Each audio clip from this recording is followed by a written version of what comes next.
አዲሱ ቤተ መንግስት በቅርብ ርቀት ላይ በምትገኘው ብሪቲሽ ኤምባሲ አጠገብ ለቤት ፈላጊዎች መልካም እድል በታላቅ ቅናሽ ማለትም ለ10 ደንበኞች ብቻ 100% ለሚከፍሉ በካሬ 61000 ብር ከተጨማሪ 50% የባንክና 5 ዓመት ከወለድ ነጻ ዘና ብለው የሚከፍሉበትንም አማራጭ አመቻችተናል። ከባለ 2 እስከ ባለ 4 መኝታ አፓርትመንቶችን ከጫካ ፕሮጀክት ከዊንዶ ኦፍ አፍሪካ ከኤምባሲዎች በ1 ኪሎ ሜትር ርቀት ውስጥ መገኘቱ ተመራጭ አድርገዋል። ለበለጠ መረጃ ከታች ባለው ስልክ ይደውሉ። ሰመር ሪል ስቴት። ጤና ይስጥልን ክቡራን ተመልካቾቻችን፣ ሲሳይ ገና ከሉዓላዊ ሚዲያ ማክሰኞ የካቲት 10 2018 ዓመተ ምህረት ደሞ ለምንድን ነው ነገሩ ጫፍ ሲደርስ የሆነ ሀገር ጉዳይ ሆኖ የሚመጣው? ነገሩ ጫፍ ስለደረሰ ሰው የሉዓላዊነት የመብት ጉዳይ ብሎ ስለሚነሳ እና በእያንዳንዱ አጀንዳ ላይ የተንጠለጠሉ መቀጠል ይቻላል ወይ?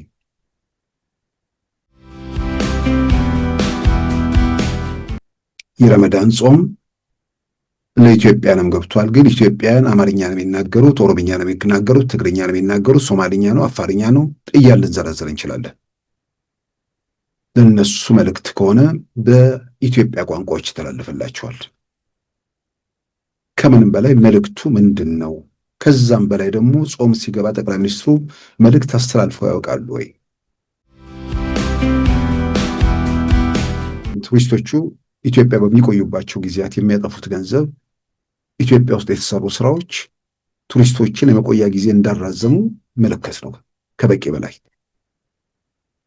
2016 አካባቢ ላይ አንድ ቱሪስት ኢትዮጵያ ሲገባ በአማካይ ወደ 390 $ምናምን አካባቢ ነበር የሚያወጣው። የዓለም አማካይ 1100 ከምናምን በነበረበት ወቅት ማለት ነው። አሁን የኢትዮጵያ ሄዶ 2024 አካባቢ ላይ $1035 ደርሷል አንድ ቱሪስት ኢትዮጵያ ቆይቶ ሲወጣ። ስለዚህ የቱሪስቱ ቁጥር መጨመር ብቻ ሳይሆን ቱሪስቶቹ ኢትዮጵያ ውስጥ ሲገቡ የሚቆዩበት ጊዜ መጨመር ኢትዮጵያ ተጨማሪ በቱሪዝም መስክ ከምታገኘው ገቢ ላይ ትርጉም ያለው ለውጥ እያመጣ ነው። በዛሬው ፕሮግራማችን በእነዚህና በሌሎች ወቅታዊ ጉዳዮች ላይ ትኩረት አድርገናል። አሁን ወደ ዕለቱ ዜናም እናመራለን። የኢትዮጵያ የባህር በር ፍላጎት የጎረቤት ሀገራትን የሉዓላዊነትም ሆነ የሌሎችን ጥቅም የሚነካ አይደለም ሲሉ ጠቅላይ ሚኒስትር አብይ አህመድ ገለጹ። ጠቅላይ ሚኒስትር አብይ አህመድ የረመዳንን ጾም መነሻ በማድረግ ለአረቡ ዓለም በአረብኛ ቋንቋ ባሰራጩት መልእክት ኢትዮጵያ የተስፋፊነት አጀንዳ እንደሌላትም አመልክተዋል። ለዓለም አቀፉ ማህበረሰብ የምናረጋግጠው የኢትዮጵያ የባህር በር መውጫ ጥያቄም የመልክዓ ምድር ፍላጎትም ሆነ የተስፋፊነት አጀንዳ አይደለም ያሉት ጠቅላይ ሚኒስትር አብይ አህመድ ጥያቄያችን በጎረቤቶቻችን ሉዓላዊነት እንዲሁም በሌሎች ጥቅም ላይ የተቃጣ አይደለም ሲሉም የኢትዮጵያን ፍላጎት አብራርተዋል። ከአባይ ውሃ ጋር ባለው ውዝግብም ዙሪያ መልእክታቸውን ያሰፈሩት ጠቅላይ ሚኒስትር አብይ አህመድ ውሃው የጋራ ስጦታ ስለሆነ ከግጭት ይልቅ በትብብር ልንጠቀምበት ይገባል ሲሉም አስገንዝበዋል።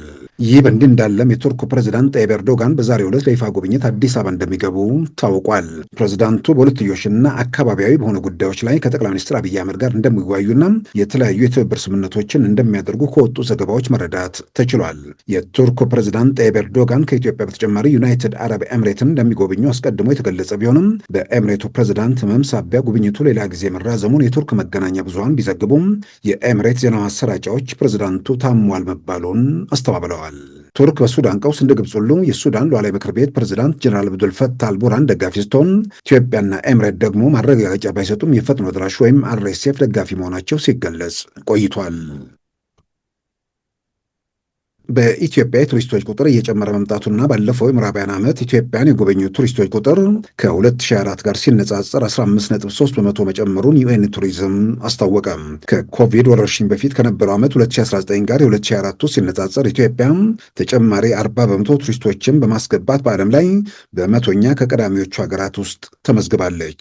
ይህም መቶኛ ኢትዮጵያ ከራሷ የቀደሙት ዓመታት ጋር በማነጻጸር እንደሆነም መረዳት ተችሏል። ዩኤን ቱሪዝም የ9 ወራቱ ሪፖርት ባለፈው መስከረም ወር ባወጣበትም ወቅት ኢትዮጵያ በቱሪዝም መስክ እርምጃ ማሳየቷን በአሃዝ ማስቀመጡ ሲታወስ በአጠቃላይ በ2005 ሪፖርትም 15.3 በመቶ እድገት መመዝገቡ ተመልክቷል። ያለፉትን 10 ዓመታት በንጽጽር ዩኤን ቱሪዝም እንዳስቀመጠውም የዛሬ 10 ዓመት እንደ አውሮፓውያን አቆጣጠር በ2016 ኢትዮጵያ በ870 ሺህ ቱሪስቶች የተጎበኘች ሲሆን በዚህም $350 ሚሊዮን መገኘቱን አስታውሷል። የጠቅላይ ሚኒስትር አብይ መንግስት ወደ ስልጣን በመጣበት 2018 የቱሪስቶች ቁጥር በ20 ሺህ ቢቀንስም በገቢ ረገድ $970 ሚሊዮን መገኘቱ ተመልክቷል። በ2020 በኮቪድ ወረርሽኝ ዘመን የቱሪስቶች አሃዝ ከግማሽ ሚሊዮን ዝቅ ብሎ 270 ሺህ ሲመዘገብ በትግራይ ጦርነት ወቅት 500 ሺህ መድረሱን የሰላም ስምምነቱ በደቡብ አፍሪካ ፕሪቶሪያ በተፈረመበት ዓመት 2022 ደግሞ በከፍተኛ ደረጃ በማደግ 920 ሺህ በመድረስ ከእነርሱ የተገኘው ገቢም $1.2 ቢሊዮን እንደተመዘገበም ተመልክቷል። በ2023 እና በ2004 እንዲሁም በ2005 የቱሪስቶች ቁጥር ከ1 ሚሊዮን በላይ ሆኖ መቀጠሉንና ይህም እያደገ መገኘቱን ያምናው የ2005 ከ2004 ጋር ሲነጻጸርም 15.3 በመቶ መጨመሩን ዩኤን ቱሪዝም አስታውቋል። የዩኤን ቱሪዝም መረጃ እንደሚያሳየው በኢትዮጵያ የቱሪስቶች ቁጥር መጨመር ብቻ ሳይሆን ቱሪስቶቹ በኢትዮጵያ ቆይታቸው የሚያወጡት የውጭ ምንዛሪ በነፍስ ወከፍ እያደገ መገኘቱም ተመልክቷል። የዛሬ 10 ዓመት እንደ አውሮፓውያን አቆጣጠር በ2016 አንድ ቱሪስት በአማካይ በኢትዮጵያ ወጣው ወጪ $397 የአሜሪካን ዶላር ሲሆን በ2004 በአንድ ቱሪስት የአማካይ ወጪ 3 እጥፍ በላይ አድርጎ $1035 መድረሱም ተመልክቷል። በዓለማችን በ2005 በቱሪስቶች በከፍተኛ ደረጃ የተጎበኘች ሀገር ፈረንሳይ ስትሆን በ2025 ብቻ 92 ሚሊዮን ጎብኚዎች አይተዋታል። በሁለተኛና በሶስተኛ ደረጃ ላይ የሚገኙት ስፔን እና አሜሪካ በ88 እና 82 ሚሊዮን ቱሪስቶች ተጎብኝተዋል። በ2025 ከቱሪዝም በተገኘ ገቢ ደግሞ ቀዳሚ የሆነችው ቻይና ስትሆን $248 ቢሊዮን አግኝታለች። በሁለተኛ ደረጃ ላይ የተቀመጠችው አሜሪካ $192 ቢሊዮን ስታገኝ፣ ጀርመን ደግሞ በሶስተኛ ደረጃ ሆና $112 ቢሊዮን ማግኘቷን ዩኤን ቱሪዝም አስታውቋል። ከአፍሪካ በቱሪዝም ገቢ ቀዳሚ የሆነችው ደቡብ አፍሪካ ስትሆን እርሷም በ2005 $42 ቢሊዮን አግኝታለች።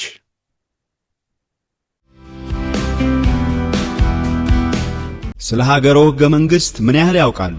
ሕገ መንግሥታዊ ተቃርኖዎች በሚል ርዕስ የኢትዮጵያ ፌዴራላዊ ዲሞክራሲያዊ ሪፐብሊክ ሕገ መንግሥት የማሻሻያ ሐሳቦችና ምክንያቶቻቸውን የተመለከተ አዲስ መጽሐፍ ቀረበሉ። ሁላችንም እንደ ዜጋ ይመለከተናል። አንቀጽ 39 ሰንደቅ ዓላማ፣ የክልሎች አወቃቀር፣ ከፕሬዝዳንታዊና ከፓርላሜንታዊ የቱ ይሻላልና ሌሎች ሐሳቦች ለሁላችን በሚገባ አቀራረብ የሕገ መንግሥት ኮሚሽን ቃለ ጉባኤያትን ሳይቀር አካቶ በመጽሐፉ ውስጥ በዝርዝር ተዳሷል። በቀድሞ የደቡብ ብሔሮች ብሔረሰቦችና ሕዝቦች ክልል ጠቅላይ ፍርድ ቤት ፕሬዝዳንትና የድህረ ምርጫ 97 ሁከት አጣሪ ኮሚሽን ሰብሳቢ በነበሩት አቶ ፍሬሕይወት ሳሙኤል የተጻፈው መጽሐፍ በገበያ ላይ ውሏል። የካቲት 10 ቀን 2018 ዓ.ም ከቀኑ 8 ሰዓት ተኩል በአዲስ አበባ ዩኒቨርሲቲ ቢዝነስና ኢኮኖሚክስ ግቢ እሸቱ ጮሌ አዳራሽ ታዋቂ ግለሰቦች፣ ምሁራንና የመንግስት የሥራ ኃላፊዎች በተገኙበት ይመረቃል። መጽሐፉን በጃፋር መጽሐፍት ቤት ያገኙታል። ለተጨማሪ መረጃ 0911 09 07 01 ይደውሉ። ሙግት በእውቀት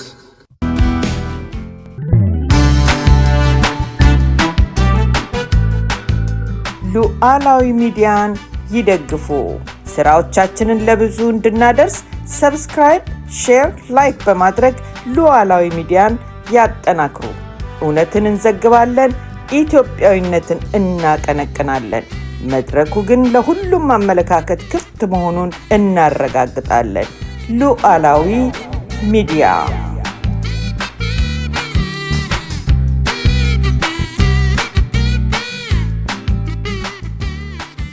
ክቡራን ተመልካቾቻችን ጠቅላይ ሚኒስትር አብይ አህመድ ለአረቡ ዓለም እንኳን ለረመዳን ጾም አደረሳችሁ በሚል በትናንትናው ዕለት መልእክት አስተላልፈዋል። መልእክታቸው ፖለቲካዊ ጉዳዮች በተለይም በኢትዮጵያ ዙሪያ የሚነሱ ውዝግቦችን በተመለከተ ማብራሪያ የሰጡበትና ኢትዮጵያ ፍላጎቷ ምን እንደሆነና እስከምን ድረስ እንደሆነ ጥያቄዋም ግልጽ ያደረጉበት ደብዳቤ አንድ ደብዳቤ መነሻ ማድረግ ኢትዮጵያ ፖለቲካ ውስጥ ወይ ደግሞ ኢትዮጵያ አጠቃላይ ጉዳይ ውስጥ አንዳንድ የሚጽፉ ግለሰቦች የሚሰጧቸውን አስተያየቶች በተለያየ መንገድ ለማየት ሞክር ያለው ተመሳሳይ ነገር ለሁሌ መዳከር እኔ ብዙ የሚጠቅም ነገር አይመስለኝም። አንዳንዴ ከፍ ማለት ያስፈልጋል። እዛው ዘላለም እስር ለስር እየተርመጠመጡ መቀጠል ለማንም የሚበጅ ነገር አይደለም።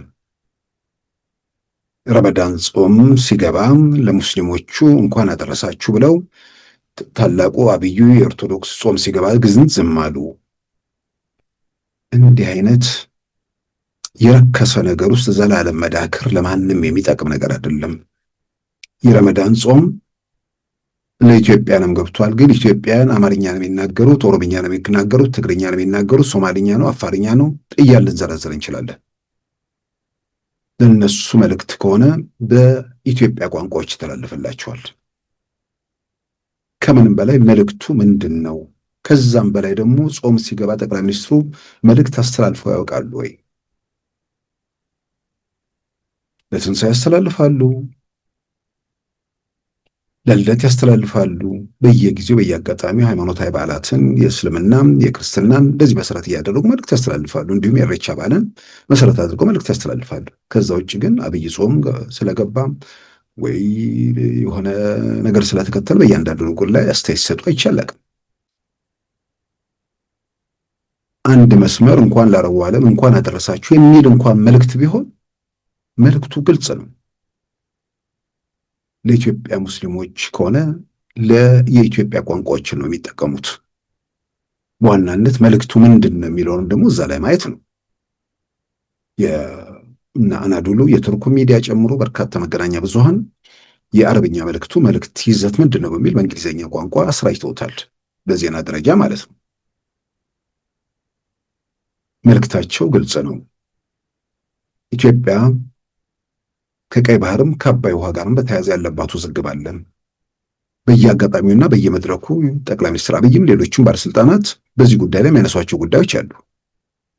እነዛም በተመለከተም የቀይ ባህር ወይ ደግሞ የባህር አክሰስ ጥያቄ የትኛውንም ሀገር ሉዓላዊነት ጥያቄ ውስጥ የሚያስገባ አይደለም፣ የማንንም ጥቅም ለመጉዳት አይደለም የሚል ግልጽ መልእክት ያስተላልፉበት ነው። ኢትዮጵያ የባህር መውጫ ትፈልጋለች። 130 ሚሊዮን ሕዝብ ተዘግቶ መኖር አይችልም። ያንን ስንል ግን የሌሎች የጎረቤቶች ሀገራትን ሉዓላዊነት ጥያቄ ውስጥ ማስገባት ሳይሆን ጎረቤት ሀገራት የባህር መውጫ እንዲሰጡን በመጠየቅ ነው በሚል በዛ ላይ በግልጽ የተቀመጠ ነገር ነው።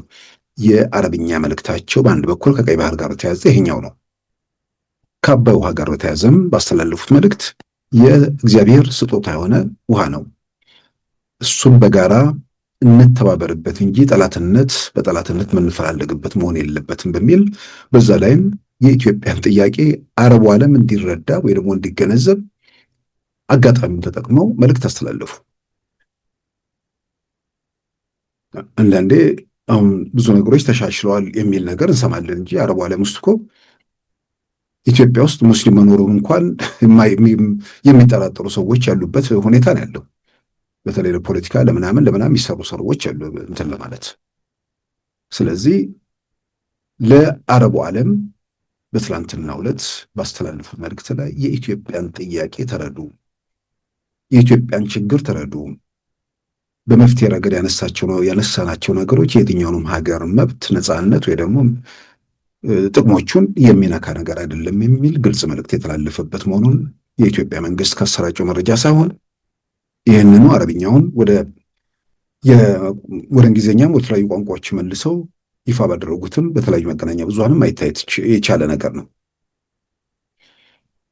ይሄ በይፋ ከወጣ በኋላ ጠቅላይ ሚኒስትሩ አንዳንዱ እንዴት ነው ሰው የሚነቁት?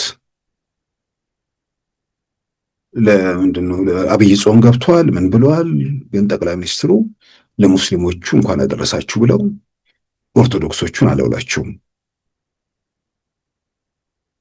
እንዲህ አይነት ተመሳሳይ ነገር ላይ የማይረባ ነገር ላይ የሆነ ሰዎችን እናስቆጣለን፣ ሰዎችን እናነሳሳለን ተብሎ ተመሳሳይ ነገር ላይ መዳከር ምንም ጥቅም የለውም። ምናልባት ጩኸቱ የበረከተበት ግርግሩ የነበረበት ጊዜ ላይ ሰዎች አይናቸውን ገልጠው ነገሮችን ለመመርመር ያላቸው እድል ዝግ በነበረበት አንዳንዶችም በአክቲቪስቶች ተወስደው የሁከቱ የግርግሩ ተዋናይ በነበሩበት አንዳንድ አባቶች ነው የምለው የዛን ጊዜ ሰዎች ነገሮችን ለማየት፣ ለመመርመር፣ ለማገናዘብ ያላቸው እድል ዝግ ነበር።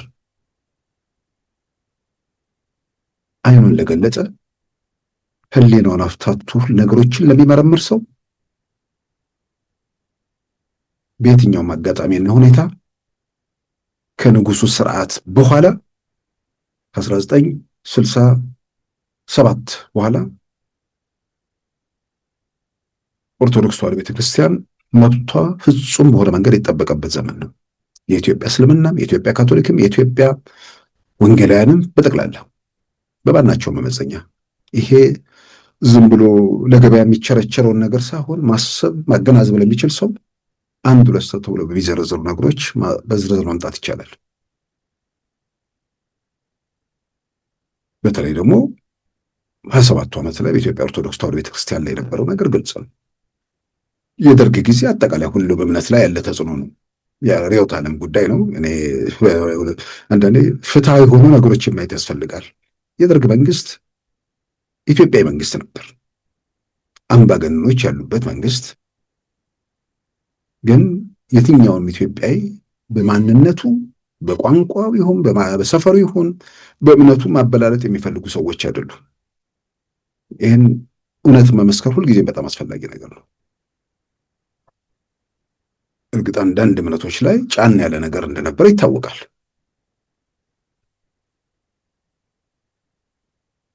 ወደ ቲፒኤልኤፍ ስንመጣ በተወሰነ ደረጃ ያው የርዕዮተ ዓለሙ በዚህ በሶሻሊስቱ ካምፕ የነበረው ነገር መቶ በመቶ ያ ካምፕ የተመታበትና ዓለም ወደ አንድ ጎራ ሄደበትም ጊዜ ስለነበር በእምነት ላይ ያሉ መቶ በመቶ የሚባሉ ያሉ ገደቦች መቶ በመቶ የተነሱበት ሁኔታ እንዳለ ግልጽ ነው።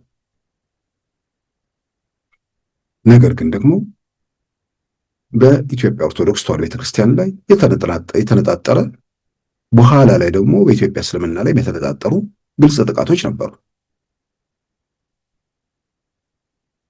ዛሬ ለቤተክርስቲያኒቱ ተቆርቋሪ ነን፣ የመብት ተሟጋች ነው ምናምን ብለው ድምፃቸውን ለማሰማት አደባባይ ለመታየት የሚሞክሩ ሰዎች እውነተኛው በደል፣ እውነተኛው ጭቆና፣ እውነተኛው መገፋት በነበረበት ወቅት የትም ቦታ ላይ አይተናቸው አናውቅም።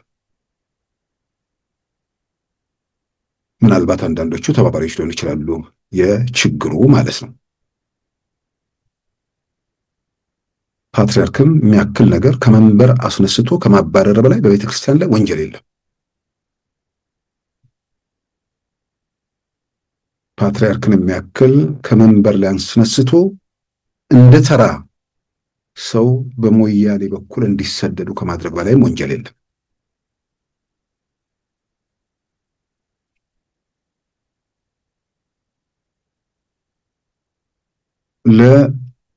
ለብሔርተኝነቱ መንገድ አላዋጣ ሲል ሰውን በእምነት ቀስቅሶ ጉያቸው ለማስገባት በዚህም በዚያም ሲጣደፉ የነበሩ ሰዎች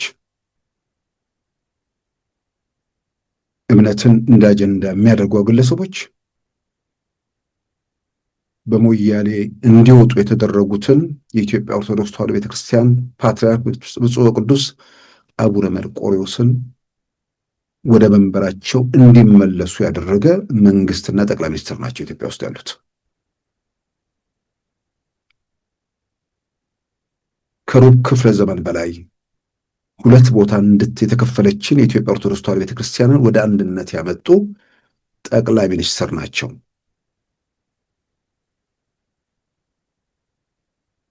እኔ እኮ ወንጀሉ ምናምን የት ጋ ነው? ይሄንን ዘረኛው በሰፈሩ ህዝብ አንቀሳቅሶ የሆነ ዓላማ አሳካለሁ ብሎ ተወራጨና ሰው ከኢትዮጵያዊነቱ መውረድ ሲከብደው በደንብ ለቅስቀሳ ስለሚመች ወደ እምነቱ ስንመጣለት በሚል በእምነት ዙሪያ ለማንቀሳቀስ ተረት፣ ልቦለድ ድርሰት እምነትን ማንነትን ሊያጠፋ የሚል ነገር ቅስቀሳ በሰፊው ተካሄደ። አሁን ይሄ ከተማም ሆኖ የትም ሆኖ ነገሮችን ማየት መመርመር የሚችል ሰው በቤተ ክርስቲያን ላይ ምን መጣ የሚለውን ነገር ያው ብዙ ጊዜ የምናለው ነው። በዚህ በፖለቲካውን በማናቸውም ጉዳይ ላይ ብዙ ጊዜም ምን ሆናችሁ ምንድን ነው ጥያቄ ሲባል አንድ ነገር ማቅረብ የማይችሉ ሰዎች ምን ያልሆን ነገር አለ ይልሃል። ከሆንከው መዓት ነገር አንዱን ነገርን ለሚለው ነገር መልስ የላቸው። በፊት ይሉት ነበር ጦርነቱ እንደዚህ ምናምን ይባል ነበር።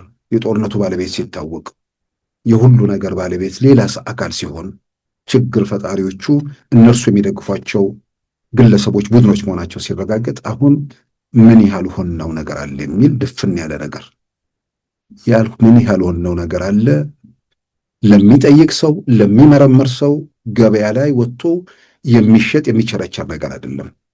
ለማይጠይቁ አእምሯቸውን ለዘጉ ሰዎች መደበሪያ ሊሆን ይችላል። ዛሬ እምነትን ሊያጠፋ ምናምንን ሊያደርግ ምናምን የሚባለው ነገር ያው ቅስቀሳ ከባድ ነው።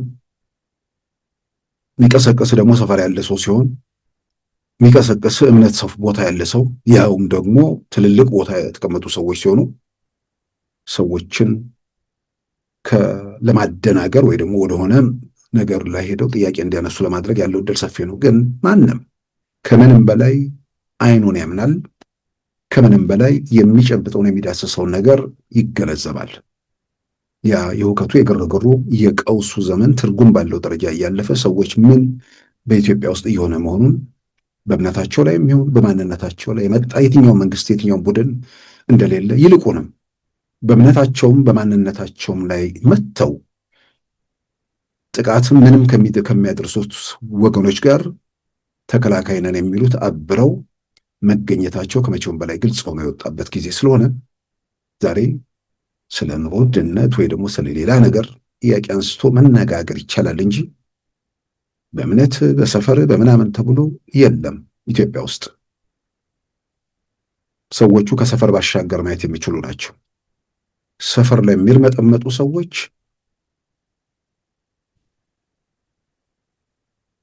ራሳቸውን ከፍ ካደረጉ ሰዎች ጋር በተግባር ይሄ በቃላት አይደለም፣ በተግባር በስራ ኢትዮጵያዊነትን በተግባር በገቢር ከሚገልጹ ሰዎች ጋር ሊወዳደሩ አይችሉም። በተግባር የሚታየው ይሄ ነው እና አሁን እዚህ ጋር ከተደረሰ በኋላ ለሙስሊሞቹ እንኳን አደረሳችሁ ብለው ለኦርቶዶክሶቹ እንደዚህ ያላሉ።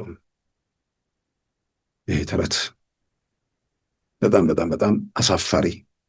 ያኔ ሰዎች ሲሞቱ ለምን ሐዘናቸውን አልገለጹም የሚለው አይነት እንትን ማለት ነው። ያንንም ብዙ ሰው ሆነ ለመናገር የሚከፋበት ነገር ነው። ለምን ቢሆን የሚሉት ነገር አለ። ለምንድን ነው የማያደርጉት ጠቅላይ ሚኒስትሩን የሚለው ነገር ራሳቸው የሚመልሱት ነገር ነው። ግን አንድ ነገር ለምን ቀላል የመጨረሻ ቀላሉ ነገር ያንን በማድረግ የብዙዎችን ድጋፍ ማግኘት የምትችለውን ነገር ለምንድን ነው የማያደርጉት? ሌላው ቀርቶ ወንጀሉን የሚፈጽመው አካል እንኳን ወንጀሉን ለፖለቲካ ዓላማ እየፈጸመ የተወሰነ ድጋፍ ለማግኘት እንኳን እንደዛ የሚልበት ሁኔታ አለ። ስለዚህ የእርሳቸውን መንግስት ከመንበሩ አነሳለሁ የሚል ተኩሶ ያልተሳካለት ንጹሐንን በመግደል ሌላ ቦታ ሁከት ግርግር ፈጥሬ የሆነ ነገር ፈጽማለሁ የሚል ኃይል እየፈጸመ ባለበት ወቅት ባለው የጸጥታ መዋቅር ባለው ውስጥ በተተበተበ ብዙ ነገሮች ያንን ነገር በወቅቱ መቅጨት ባይቻል እንኳን ሐዘን መግለጽ ለምን ከባድ ሆነ የሚለውን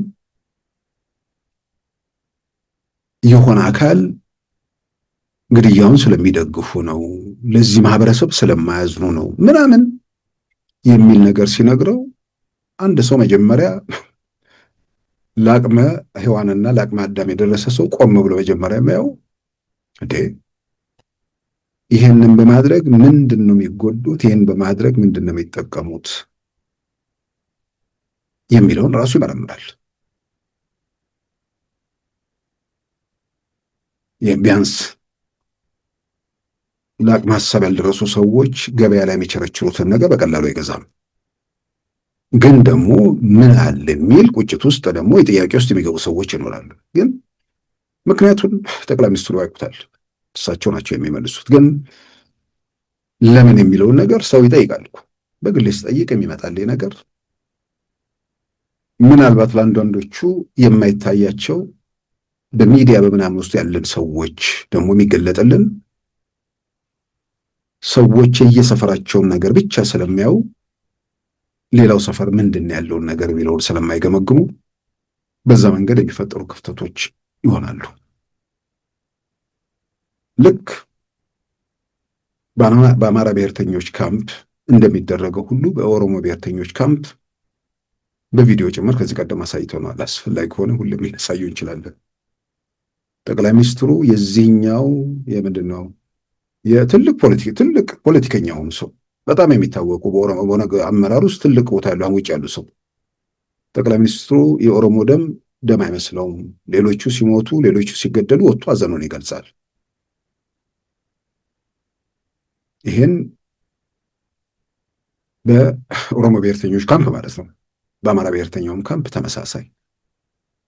ስለዚህ እዚህ ውስጥ የሚመጣው ነገር የሆነ ሀዘን በገለጽከው ቁጥር ራሱ ፖለቲካ ሆነ ማለት ነው። አንዱ ሌላውን ያኛው ሀዘን ሲሞት ይሄኛው ደግሞ ያኛው ሲሞት የሚል ነገር የሚነሳበት ሁኔታ ነው። ስለዚህ ከዛ ጋር የተያያዙ ነገሮች ናቸው ወይ? ራሱ ግድያው ፖለቲካ ነው፣ ሀዘን መግለጽም ፖለቲካ ነው። የዘር ፖለቲካ እንዴት አይነት ቆሻሻ ነገር እንደሆነ ከዚህ በላይ ማሳያ ነገር የለም። ያኔ እንዲህ ያደረጉ ሰዎችን ወደሆነ ካምፕ ለማስገባት የሚደረጉ የዘረኞቹ ሙከራ አለ። ዘረኞች መንደራቸው ላይ የሚርመጠመጡ በሀሳብ ከፍ ማለት ያልቻሉ ከፍ ያሉ ሰዎችን ለመጎተት የሚንደፋደፉ ደጋግሜ የምለው እውነተኛው በደል፣ እውነተኛው ግፍ፣ እውነተኛው ጭቆና፣ እውነተኛው መከራ በነበረበት ወቅት አላየንም አልሰማንም ብለው መደበኛ ህይወታቸውን የሚኖሩ ወይ ደግሞ ከመብት ገፋፊዎቹ ጋር ተባባሪ የነበሩ ዛሬ ያዙኝ ልቀቁኝ ሲሉ የእምነት የምናምን ተሟጋች ነን ሲሉ በጣም ነው የሚገርመኝ። ዛሬ አሁን በዚህ በተለያየ ዩቲዩብ ላይ በምናምን ላይ ወጥቶ መግለጫ የሚሰጥ የእምነት የምናምን ተከራካሪ ነኝ የሚሉ አንዳቸውም ፓትርያርክን ያህል በተሰደደበት የአሰቦት ገዳም መነኮሳት አይናቸው ታስሮ ወደ ገደል ለተወረወሩበት በቅዱስ እስጢፋኖስ ቤተክርስቲያን አባ ፈቃደ ሥላሴ በጥይት ሲገደሉ ከቅዱስ ዮሐንስ ቤተክርስቲያን ወጣቱ በጅምላ ታፍሶ ወደ ኮልፌ ሲጫን ምን ስንቱ ይዘረዘራል። አልነበሩም። አንዳቸውም ድምፃቸውን አልሰሙም።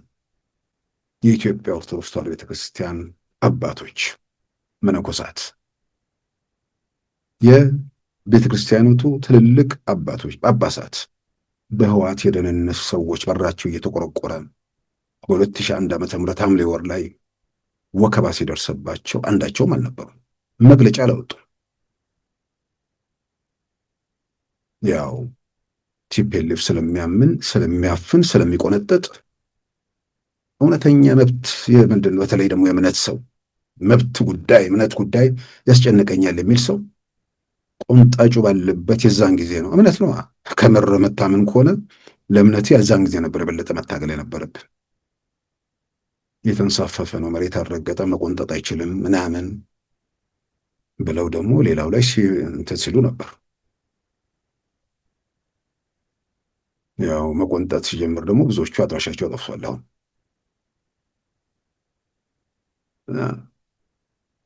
ሁል ጊዜም እውነተኛ የሆነ ነገር ለማሳጣት የሚደረግ ፖለቲካ አይጠቅምም። እውነተኛ ነገርን ይዞ ተገቢ ጥያቄዎችን መሰረት አድርጎ የሚደረጉ ክርክሮች ለማንም ጠቃሚዎች ናቸው። ስልጣን ላይ ያሉት ወገኖችም በየትኛውም መንገድ የሆነውን ማህበረሰብ የሆነውን እምነት የሆነውን ነገር እየገፉ ወይ ደግሞ ተጽዕኖ እያደረጉ የሚሄዱበት ነገር ካለ እሱን ሰው በደንብ ተረድቶ ለዛም ራሱን አዘጋጅቶ ጥያቄውን ተቃውሞ ማቅረብ የሚችልበት ሁኔታ መፈጠር ነው ያለበት። አሁን ግን ችግሩ ምንም በሌለበት ኮሽታ በሌለበት ይልቁንም መብትን እያረጋገጠ ያለ መንግስት በሚገኝበት ወቅት ዝም ብሎ በዚህም በዚያም የሚደረጉ መወራጨቶች እውነተኛ ነገር መገፋትና መበደሉ ይመጣ ያው የቀበሮ ታሪክ የሆነና የበለጠ ለአደጋ ማጋለጥ የሚችሉ ሰዎች ናቸው እንዲህ አይነት ነገር እየፈጠሩ ያሉት። ስለዚህ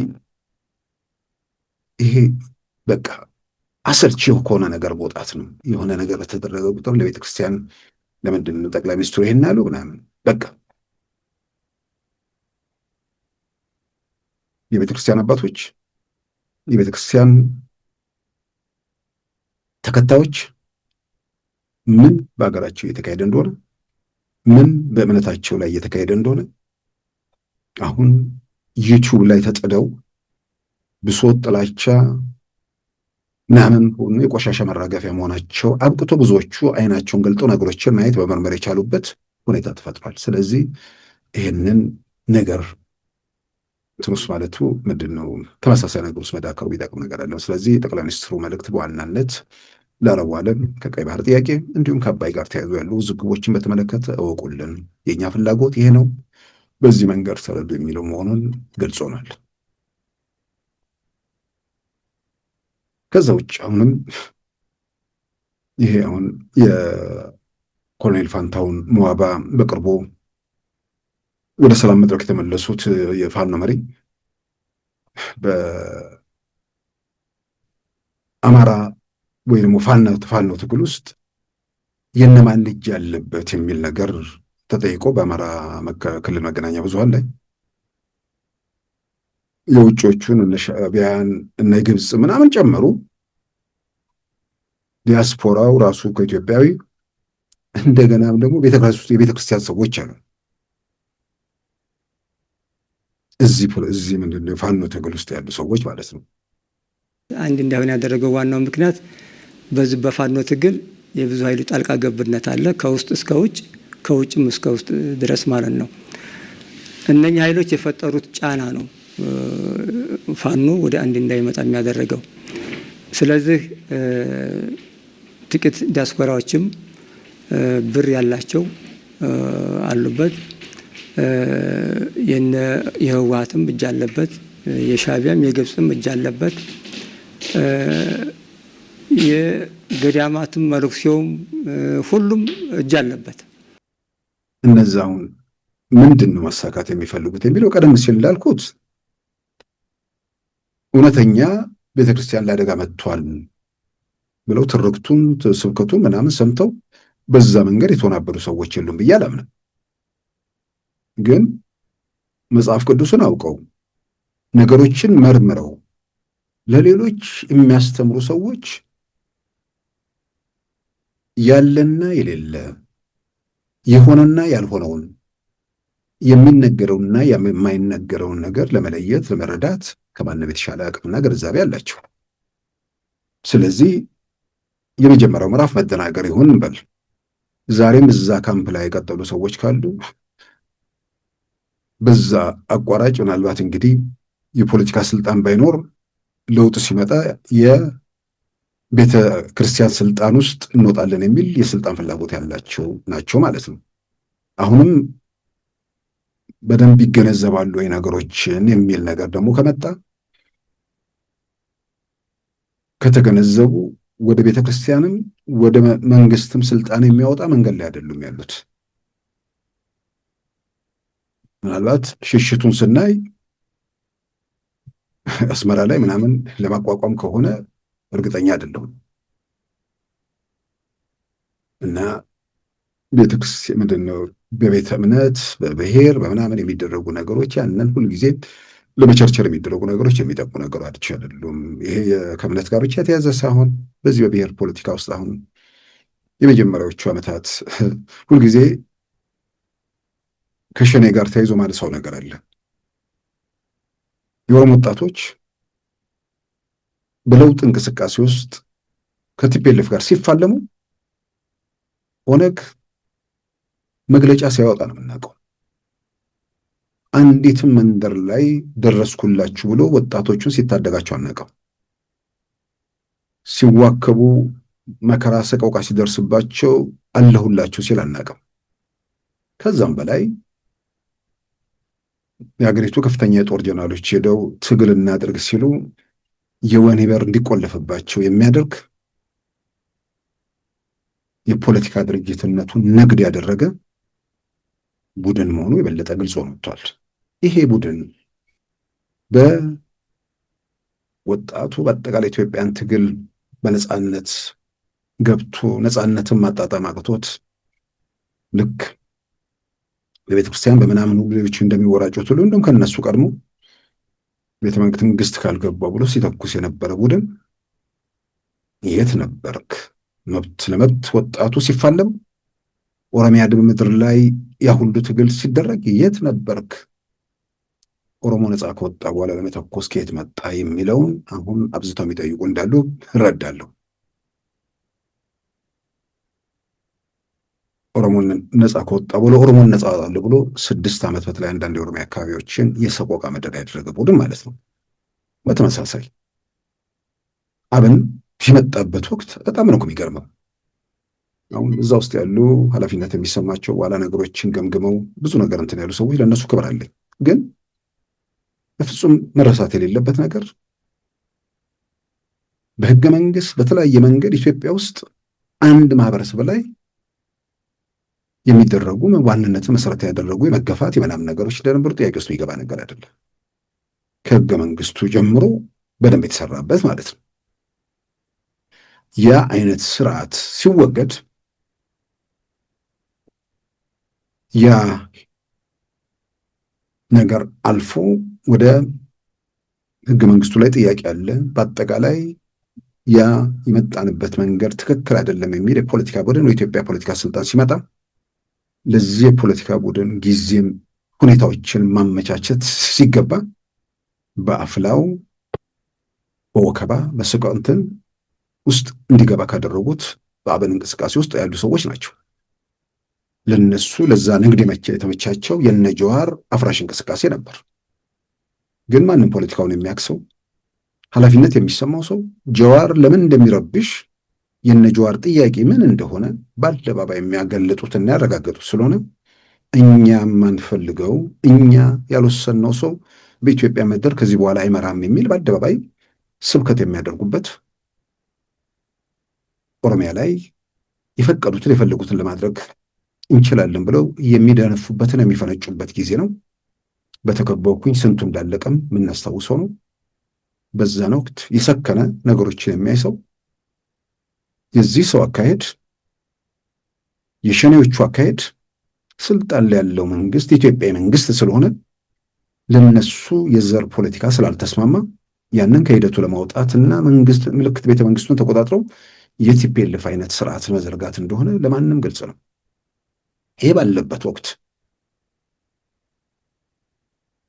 እነዚህ ሰዎች ለምን እንደሚወጉት ለምን እንደዚህ አይነት እንቅስቃሴ እንደሚያደርጉ ለማንም ፖለቲካውን ለሚያክሰው ግልጽ ነው። ይሄ ባለበት ሁኔታ ከቲፒኤልኤፍ ጋር ተባብረው ችግር ከሚፈጥሩ ኃይሎች ጋር እየተፋለመ ያለን መንግስት እንደገና ደግሞ አንዴ ደምቢዶሎ አንዴ ምናምን እያሉ ማዋከብ ዓላማው ግልጽ ነበር።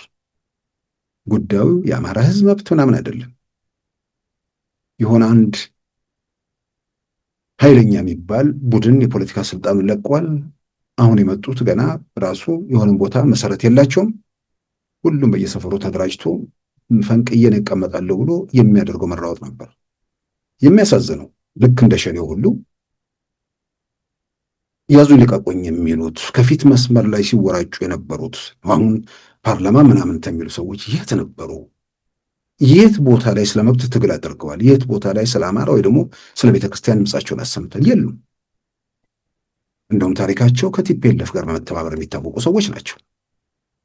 እስር ቤትም ያለው ውጭም ያለው ተመሳሳይ ነገር ነው። በመብት ትግል ውስጥ የማይታወቁ ድንገት ነፃነት ሲመጣ ከፊት መስመር ላይ ቆመው መወራጨት የጀመሩ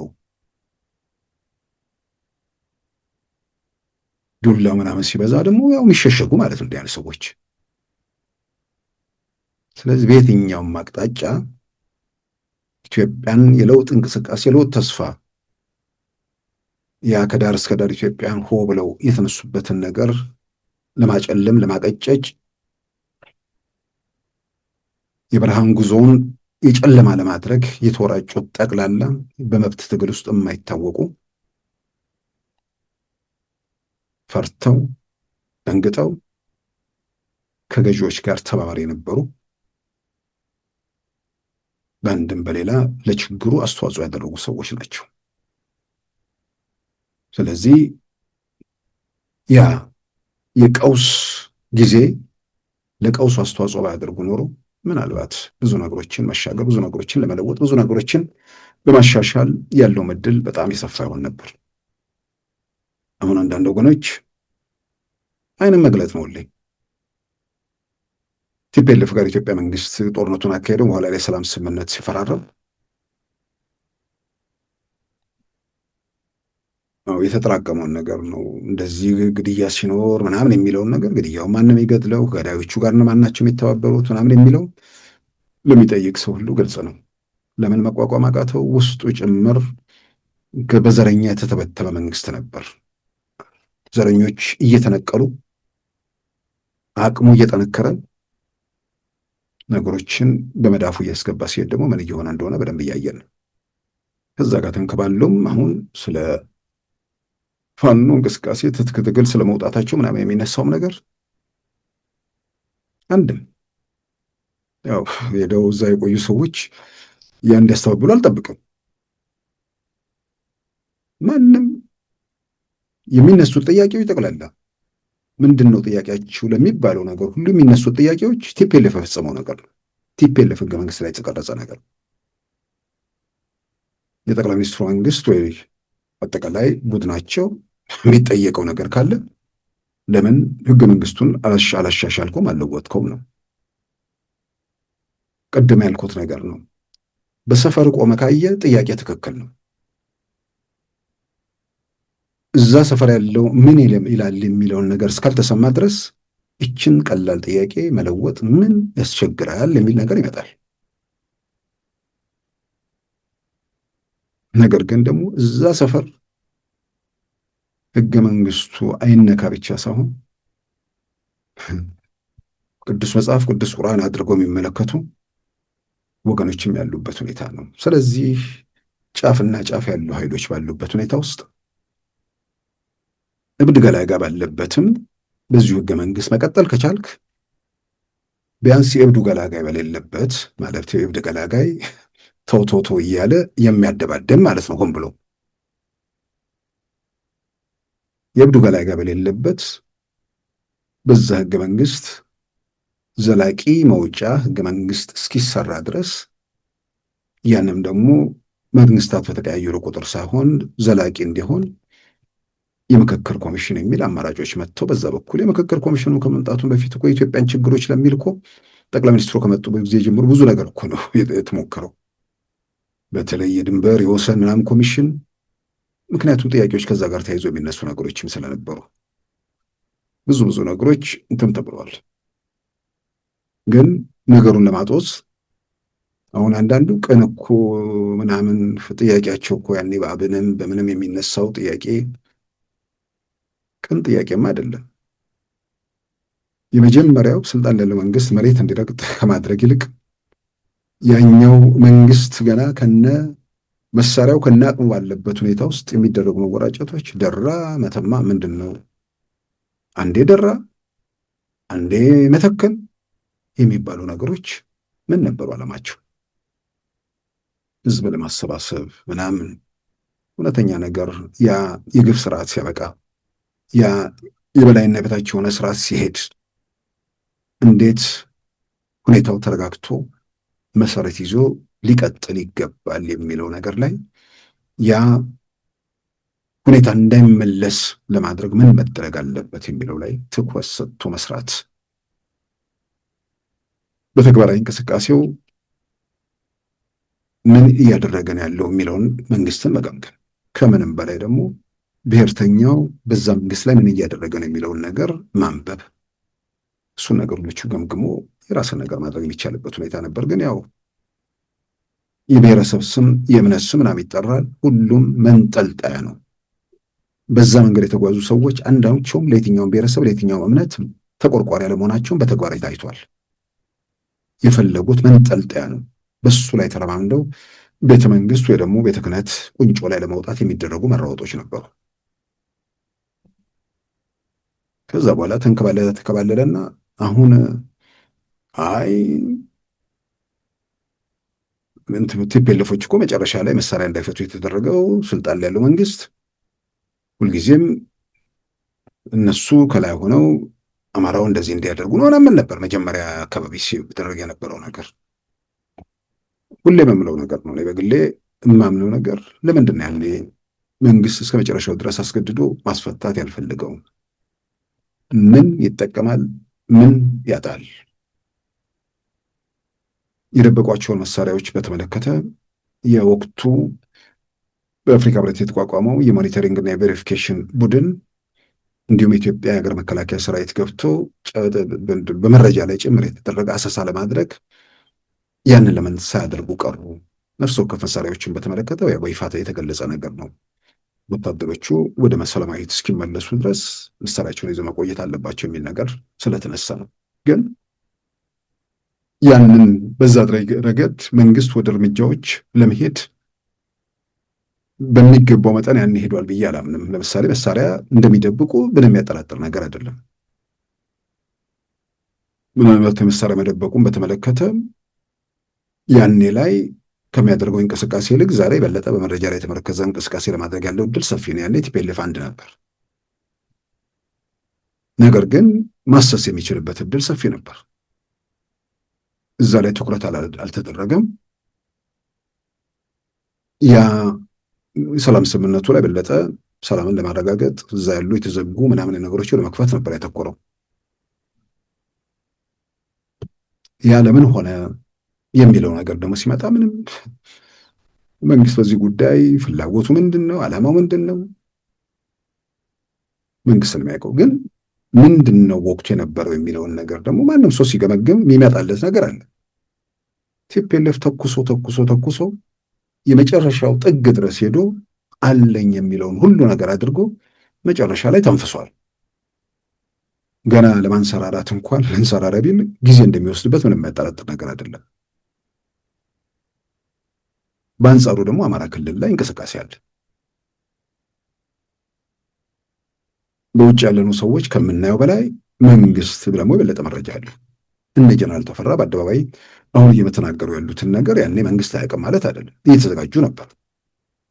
ስለዚህ ያ ዝግጅት መዋቅር ውስጥ ከምን ድረስ ነው? እነማንን ይዘዋል? አቅሙ ምናምን የተነፈሰው ጋር ከምትላፋ ሌላ ያበጠ ነገር ደግሞ ስላለ ሙሉ ትኩረት እዛ ላይ ሊሆን ይገባል። ስለዚህ ቲፒኤልኤፍ ያኔ የሆነ እርምጃ ወይ ደግሞ ሙሉ ማራገፍ ውስጥ እንዳይገባ በዛ በኩል የደረገው እንቅስቃሴ አስተዋጽኦ አድርጓል አላደረገም የሚለውም አብሮ ጥያቄ መነሳት ያለበት ነገር ነው። ስለዚህ የተነፈሰ አለ፣ ገና ያበጠ ደግሞ ኃይል አለ። ስለዚህ ያበጠው ኃይል መዋቅሩ፣ ዝግጅቱ የሚለውን ነገር ምናልባት መዘጋጀታቸውን እንጂ ዝርዝር ነገሩ ስለማይታወቅ ሞር እነሱ ላይ ማተኮር ነገር ስላለ የሚለውጡት ነገር እንዳይኖር ብሔርተኞቹ መቶ በኢትዮጵያ ምድር ውስጥ ባልጫጩበት ሁኔታ ብሔርተኞቹ በሆነ ማህበረሰብ ላይ በዋናነት የተነሱ መሆናቸውንም እየተገነዘቡ ይነስም ይብዛ መንግስታዊ መዋቅር ያዘው ኃይል ደግሞ በየትኛውም መንገድ በየትኛውም አጋጣሚ የዚህ ወይም የዛኛው ማህበረሰብ ጠላትነቱን የሚያሳዩ ምልክቶች በሌሉበት መንግስት እንዲጠናከርና መንግስት እንዲጎለበት ከመስራት ይልቅ ከሌላው ብሔርተኛ ጋር መንግስትን ለማዳከም ሲደረግ የነበረው መወራጨት ዓላማው የሆነ ማህበረሰብ መብቱ እንዲከበር ወይ ደግሞ መገፋት እንዲቆም ሳይሆን በዛ ላይ ተረማምዶ እሱ ላይ ተንጠልጥሎ የሆነ የፖለቲካ ፍላጎትን ለማሳካት መሆኑ የሚያጠራጥር ነገር። ስለዚህ ሁሉንም ነገር የሚነሱ ነገሮችን ከአንዳንድ ሰዎች ጋር በዚህ ሲመጡባቸው በዚህ ለማመን እውነተኛ መፍትሄ ፍለጋ ያለ ሰው ተጨባጭ የሆኑ ክርክሮችን አድርጎ ነገሮችን መርምሮ ይሄ ለምን ሆነ፣ ይሄ ለምን ተከሰተ፣ በዚህ ሂደት ውስጥ ይሄ መንግስት ምን ማድረግ ነበረበት፣ ይህን ስለምን አላደረገም የሚሉ የክርክሮች ወይ ደግሞ ተጨባጭ መሰረት ያደረጉ ውይይቶች በጣም አስፈላጊ ናቸው። ከዛ ውጭ ግን በቀደመ ልብ ወለድ ድርሰት ተረት እየደረቱ የሆነ ማህበረሰብ የሆነ እምነት የሆነ ምናምን እናስነሳለን የሚለው ነገር ያለቀ የሞተ የደቀቀ የተዘጋ አጀንዳ ነው። በዚህ ነገር የምትራወጡ ሰዎች እርማችሁን አውጡ። የምትጽፉላቸው ሰዎች ወይ ደግሞ ያን የምትሏቸው ሰዎች የሚከተሏቸው ሰዎች ያሳዝኑኛል። ምክንያቱም በዚህ ደረጃ ነገሮችን መገንዘብ የማይችል ተከታይ ደግሞ መኖሩ ዞሮ ዞሮ የሀገር ዕዳ ነው። አይታወቅም። እንዲህ አይነት መረዳት የማይችሉ ሰዎች በሆነ መንገድ ተሽሎክልኮ እኮ የሆነ ቦታ ላይ ኃላፊ ሊሆኑ ይችላሉ። ይህን መረዳት የማይችል ይህን መገንዘብ የማይችል ነገሮችን ግራና ቀኝ ማየት የማይመረምር ሌላው ለንግድ የሚያደርገውን አይደለም ለንግድ የሚያደርጉትን አምነው እነሱ ስር የሚመጠመጡትን ለማለት ነው። ከዚሁ ጋር ተያይዞም አሁን ደግሞ ሌላው ዘመቻው እየተካሄደ ያለው ከዚህ አሁን የዚህ ወይም የዛኛው ጠላት ወይ ደግሞ ምናምን የሚለው ነገር እሱ በአብዛኛው ስለከሸፈ አሁን ጉዳዩን ወደ ነገር የመውሰድ ነገር ነው። ያው ከኤርትራ ጋር ያለውን ውዝግብ በተመለከተ የኤሚሬት አጀንዳ የሚል ነገር ያመጣሉ። የዓላማው የኢትዮጵያ የኛ ጉዳይ አይደለም። ስለዚህ ኤርትራ መታ ኢትዮጵያን የምታፈርስ ከሆነ ተቀበሏት፣ ተባበሯት፣ መንገድ ምሯት፣ ከሻዕቢያ ጋር እጅና ጓንት ሁኑ፣ ኢትዮጵያ መንግስት ጋር አትሰለፉ የሚል ግልጽ መልእክት ነው። ይህንን ዝም ብሎ የሚቸረችሩ ሰዎች፣ ገበያ ላይ ወጥተው የሚገዟቸው ሰዎች ግን መጠየቅ ያለው ቀላል ነገር ማነው ጦርነት እየፈለገ ያለው የሚለውን ነገር መመለስ። የኢትዮጵያ መንግስት በየአጋጣሚው በየመድረኩ የሚናገረው ነገር አሁን ለዓለም አቀፉ ማህበረሰብ በተለይም ለአረቡ ዓለም በተጻፈው ደብዳቤ ላይም የማንንም ሀገር ሉዓላዊነት ጥያቄ ውስጥ አላስገባንም፣ የባህር መውጫ ነው እየጠየቅን ያለ ነው። ይህንንም ደግሞ በፓርላማ በግልጽ ተናግረዋል። በኪራይም በየትኛውም አማራጭ የሚል ይህንን የጠየቀ መንግስት ነው ያለው። አልነጋገርም የሚል ደግሞ የኤርትራ መንግስት አለ። አልነጋገርም ያለው መንግስት ደግሞ ታጣቂ እያደራጀ ነው። ስለዚህ እጅ እግሩን አጣጥፎ የሆነ ነገር ሁሉ ሲሆን ይመልከት ነው። ደግሞ ለምንድን ነው ነገሩ ጫፍ ሲደርስ የሆነ ሀገር ጉዳይ ሆኖ የሚመጣው? ነገሩ ጫፍ ስለደረሰ ሰው የሉዓላዊነት የመብት ጉዳይ ብሎ ስለሚነሳ እና በእያንዳንዱ አጀንዳ ላይ እየተንጠለጠሉ መቀጠል ይቻላል ወይ? አሁን ደግሞ ሄዶ ጄፍሪ ኤፕስተን ፋይል ውስጥ ገብታለች ኢትዮጵያ።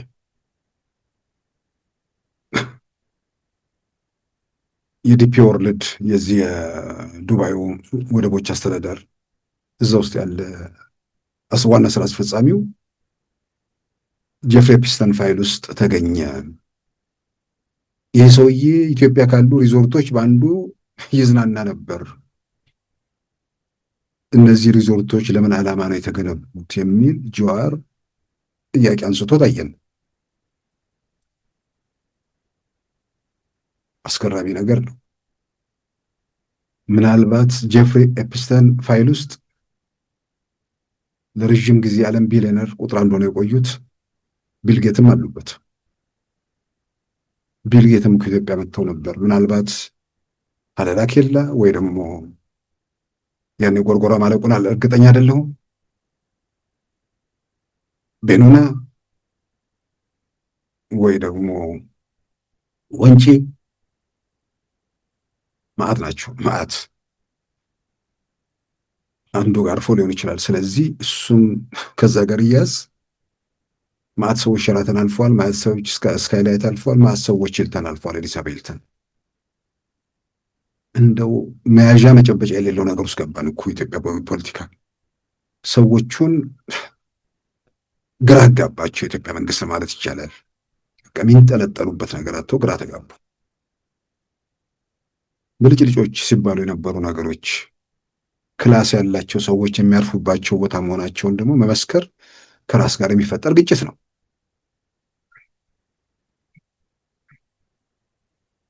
እና ስንቱ ላይ እየተንጠለጠሉ መቀጠል ይቻላል። ኢትዮጵያ በቱሪዝም በተሰሩ ስራዎች እኮ ለውጥ እየታየ ነው። የዓለም የተባበሩት መንግስታት ዩኤን ቱሪዝም ላይ እኮ የወጣውን በዜናውም የተመለከትነው ፋይል መረጃ በዚህ ዓመት ብቻ ወደ 15.3 ማለትም 2025 ማለት ነው የኢትዮጵያ ውስጥ የቱሪዝም እድገት ታይቷል። ቱሪስቶች ቁጥር አድጓል። ያውም ግጭት አለ እንዲህ አይነት ነገር አለ የሚል መዓት ነገር በሚሰበክበት ዓለም ውስጥ ማለት ነው። እርግጥ ነው ኢትዮጵያ ውስጥ ጦርነት በነበረበት ወቅት ጦርነት ግጭት አይደለም ጦርነት ከቲፒኤልኤፍ ጋር በነበረበት ወቅት 2020 አካባቢ ላይ ቱሪዝሙ በከፍተኛ ደረጃ ተጎድቷል። ዳታዎችም ያን የሚያሳዩት። ከዛ ውጭ ግን ያለው ግጭት ወይ ደግሞ ትንታ ተብሎ ሊታይ የሚችል በደረሰው ጉዳት በሰዎች ላይ በደረሰው ደግሞ ትልቅ አውዳሚ፣ ምክንያቱም የነስም ብዛት ሰላማዊ ሰዎች ንጹሐን ያለቁበት ነው። ግን ካለው ሁኔታ አንጻር ዓለም አቀፉ ማህበረሰብ ወይ ደግሞ በቱሪዝም እንቅስቃሴው ላይ ባይኖር የበለጠ ጥሩ ይሆን ነበር። ግን በመኖሩ ቲፒኤልኤፍ ጊዜ በሚደረገው ጦርነት ወቅት የነበረው ተጽዕኖ አልነበረም። እያደገ እየጨመረ እየመጣበት ነው። ይሄ ጦርነት በቃ ምንድነው 4 ኪሎ እንገባለን የሚለው ኃይል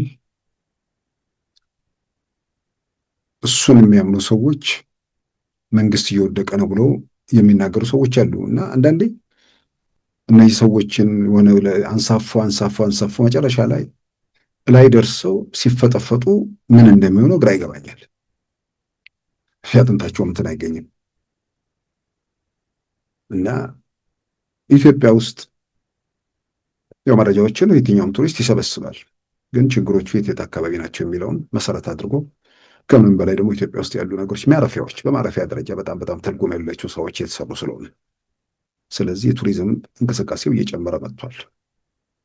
ከኮቪድ ወረርሽኝ በዓለም ላይ የነበረበት ማነጻጸሪያ የዓለም ቱሪዝም ላይ ወጥቶ ከዛ እስከ 2024 ባለው ሲነጻጸር በዓለም ላይ በግንባር ቀደምትነት የቱሪስት ቁጥር የጨመረባቸው ሀገራት አንዷ ኢትዮጵያ ነች። ወደ 40 በመቶ ነው የጨመረው ከ2019 በኋላ ባለው አጠቃላይ። ያ ማለት በዓለም ላይ ከመጀመሪያዎቹ 2/3 ውስጥ በቱሪዝም ቁጥሯ አልደገ ማለት በሚጎበኙ ሀገር በጎብኚዎች ብዛት 3ኛ ነች ማለት አይደለም። በተአምር በጣም ሩቅ ርቀት ላይ ነው ያለነው። ምክንያቱም ገና ለመነሳት እየተሞከረ ነው። ምንድን ነው እነ ፈረንሳይ ሀገር እኮ ወደ 2005 ላይ 92 ሚሊዮን ሰዎች ናቸው የገቡት። 92 ሚሊዮን። እነ አሜሪካ ጋር 80 ምናምን ናቸው። ኢትዮጵያ ጋር ገና 1 ከምናምን ውስጥ ነው ያለነው። ኬንያ ላይ እንኳን ለመድረስ ገና ነን። ግን እየፈጠንን ነው። ኬንያ 5 በመቶ ነው ያደገችው። ኢትዮጵያ 15 ምናምን ከመቶ ነው ያደገችው። ከምንም በላይ ኢትዮጵያ ውስጥ ቱሪስቶቹ ኢትዮጵያ በሚቆዩባቸው ጊዜያት የሚያጠፉት ገንዘብ፣ ኢትዮጵያ ውስጥ የተሰሩ ስራዎች ቱሪስቶችን የመቆያ ጊዜ እንዳራዘሙ መለከት ነው ከበቂ በላይ።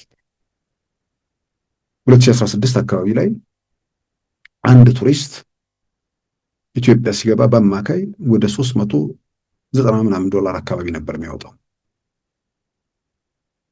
የዓለም አማካይ 1100 ከምናምን በነበረበት ወቅት ማለት ነው።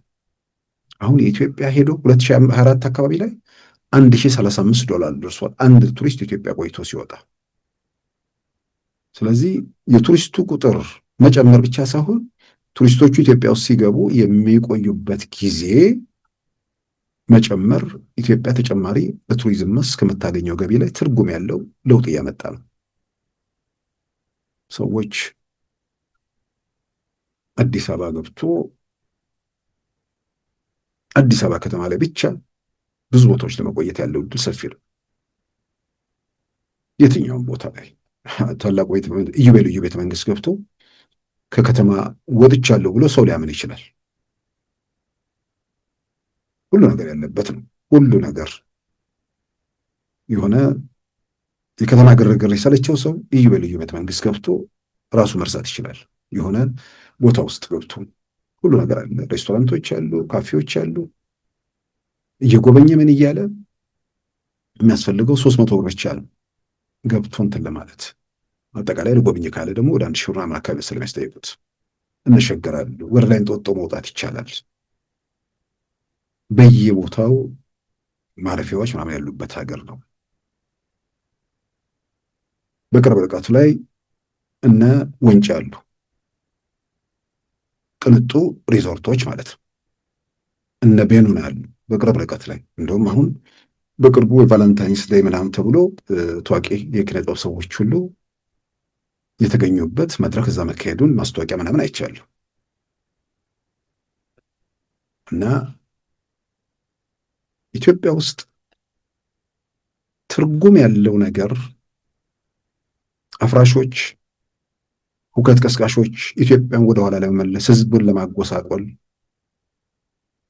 መንደርተኞች በዚህም በዚያም ቢወራጩ ትርጉም ያለው ስራ እየተሰራ ኢትዮጵያን በብዙ መልኩም ቀና ለማድረግ በጸጥታ ረገድ ብዙ አፍራሽ ነገሮችን ተሻግረን በኢኮኖሚ ረገድ ትርጉም ያላቸው እርምጃዎች እየታዩ ቱሪዝም ላይ ያለውም ነገር ዓለምም ሌሎች በየመሰከሩ ያሉበት ሁኔታ ስለሆነ ይሄ ጉልበቱ ተጠናክሮ የሚሄድበት የሚተሰሩ ስራዎች ብዙ ነገሮችን ለውጠዋል። አዲስ አበባ ከተማ ላይ ያው ብዙ ጊዜ አዲስ አበባን ማንሳት ጥሩነቱ ምንድን ነው? የዚህ ሰፈር ወይም የዛ ሰፈር ሰዎች አካባቢ ለማ የሚል ጥያቄ ስለማይነሳ ሁሉም የኔነት ስሜት ስላለው አዲስ አበባ ላይ የሚነገረውን አዲስ አበባ ላይ የሚደረገውን ነገር ማንሳት ጥሩ ነው። የትኛውንም ወገን ሲያስከፋ አላስታውስም። ስለዚህ አዲስ አበባ ላይ የሚታየው ነገር ለማንም የውጭ ሰው አይደለም፣ ኢትዮጵያዊ ለሆነ ሰው በየቀኑ ባለፈበት መንገድ ላይ በቀጥሎ ቀስ ሲመለስ የሚለወጠውን ነገር ይገነዘባል። አሁን በተወሰኑ ጊዜያት ተዘግቶ የነበረ የቦሌ መድኃኔዓለም አካባቢ መንገድ ተከፍቶ አሁን ቦሌ መድኃኔዓለም ቤተክርስቲያን በፊትም ትልቅ መሆኑን አውቃለሁ፣ ግን አሁን ሰው ሲያልፍበት ግልጥ ብሎ ሲታይ ምን ያህል ትልቅ ቤተመንግስት ቤተክርስቲያን እንደሆነ ምናልባትም ቱሪስት በዛ አካባቢ ሲያልፍ ዝም ብሎ ሊያልፈው የሚችል ቦታ የሚችል አይደለም፣ በእርግጠኝነት ይገባበታል። አካባቢው ላይ ምን ያህል ለውጥ እንደመጣም በግልጽ እየታየ ያለበት ሁኔታ ነው ያለው። ስለዚህ በሁሉም መስክ ስራዎች እየተሰሩ ነው። በሁሉም መስክ ደግሞ ወደኋላ ለመጎተት የሚወራጩ ዘረኞች፣ ብሔርተኞች፣ ጥቅመኞች ምናምን የትኛውም ቅጽል የሚሰጣቸው ሰዎች ደግሞ ደፋ ቀና እያሉ ነው። ደፋ ቀና እያሉ እየተደፈቁ የሚሰሩት ደግሞ ወደፊት እየተራመዱ ኢትዮጵያም ከፍ እያለች እርምጃ እያሳየች ነው። ብዙ ጊዜ የሚነሳ ከኢኮኖሚው ምናምን ጋር ተያይዞ በሰው ህይወት ኑሮ ላይ ያሉ ተጽዕኖዎች አሉ። ጥያቄ ውስጥ የሚገባ ነገር አለ። ያ ምን መሰረት አድርገው ጥያቄ የሚያነሱ ወይ ደግሞ ያንን አጀንዳ የሚያውለበልቡ ሰዎች ይሄንን ለመሻገር ይሄንንም ነገር ሞር የበለጠ ለማስተካከል ልማትን ማፋጠን ነው። ልማትን በማቆም ገበያ ዋጋን ማረጋጋት ይቻላል ይላሉ የኢኮኖሚክስ ባለሙያዎች። ያ ደግሞ ለነገ መከራ ማቆየት መሆኑንም ራሳቸው ይናገራሉ። ስለዚህ ለጦርነት ለምናምን የሚወጣው ነገር ቢቀንስ ልማቱ ላይ ያለው ነገር ትኩረት እየሰፋ ቢሄድ፣ ለምሳሌ አሁን በሽንኩርት በምናምን ላይ ስራዎች ማለት ምርቱ እየጨመረ በመምጣቱ ቢያንስ ገበያዎች ባሉበት እንዲረጋጉ፣ ሌሎችም ላይ እንዲህ አይነት ነገር እንዲኖር ተደርጓል። ስለዚህ ጊዜን፣ ጉልበትን፣ ሁለመናን ለስራ መስጠት፣ አፍራሽ የሆኑ ጎታች የሆኑ ኃይሎችን ረፉ ማለት፣ በስተት ጎዳና ላይ ያሉ ሰዎች ወደ ቀናው ጎዳና ተጉዘው ለሀገራቸው ራሳቸውን አስተዋጽኦ እንዲያደርጉ መምከርና መንቀሳቀስ በብዙ መልኩ ይጠቅማል። ሀገር ሊለወጥ ትውልድ ሊቀጥል የሚችለው በስራ ከሰፈርና መንደር ፖለቲካ ተላቆም በሀገራዊ ህልም ትርጉም ባለው ነገር መንቀሳቀስ ሲቻል መሆኑን ይህን ግምት ውስጥ አስገብቶ በዚህ ዙሪያ ሁሉም ሰው የራሱ ጥረት ማድረግ አለበት ብዬም አምናለሁ። ክቡራን ተመልካቾቻችን የዛሬ ማክሰኞ የካቲት 10 2018 ፕሮግራማችን በዚህ ተጠናቋል። ጤና ይስጥልን።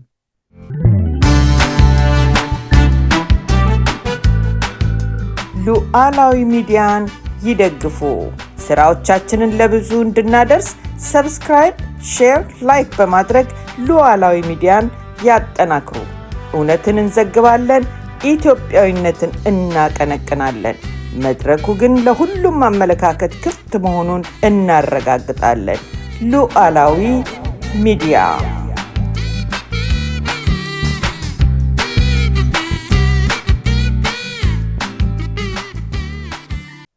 የዛሬ ማክሰኞ የካቲት 10 2018 ፕሮግራማችን በዚሁ ተጠናቋል። ጤና ይስጥልን።